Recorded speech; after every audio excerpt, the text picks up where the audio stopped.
విశాఖ జిల్లాకు చెందిన మాజీ మంత్రి వైసీపీ సీనియర్ నేత అవంతి శ్రీనివాసరావు వైసీపీని వీడబోతున్నారా అంటే ప్రచారం మాత్రం అలాగే సాగుతోంది. ఆయన పార్టీ సమీక్షలకు రావడం లేదు. గత నెల రోజులుగా ఆయన పెద్దగా హడావిడి చేయడం లేదు.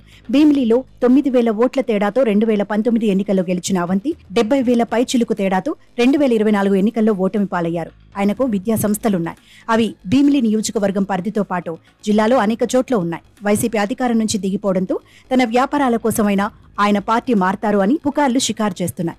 అవంతి అయితే టీడీపీలో చేరాలని చూస్తున్నట్టుగా చెబుతున్నారు. ఆయన 2014లో టీడీపీ నుంచి అనకాపల్లి ఎంపీగా గెలిచారు. 2019 ఎన్నికల ముందు వైసీపీలో చేరి భీమిలి నుంచి గెలిచి మంత్రి అయ్యారు. 3 ఏళ్ల పాటు ఆయన మంత్రిగా ఉన్నారు. ఆయన హయాంలోనే రుషికొండ మీద టూరిజం రిసార్ట్స్ ని కూల్చేసి ప్యాలెస్ ని నిర్మించే కార్యక్రమాలు జరిగాయి. ఇవన్నీ పక్కన పెడితే అవంతి శ్రీనివాస్ తెలుగుదేశం వైపు చూస్తున్న ఆ పార్టీ నేతలైతే ఆయనను చేర్చుకోవడానికి సుముఖంగా లేరని అంటున్నారు.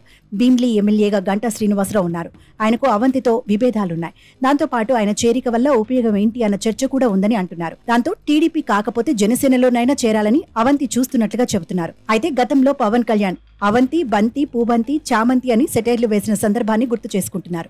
అంతేకాదు మంత్రిగా ఉన్న టైంలో పవన్ మీద అవంతి తీవ్ర స్థాయిలో చేసిన విమర్శలను వారు గుర్తు చేసుకుంటూ అవంతిని వద్దే వద్దు అంటున్నారు.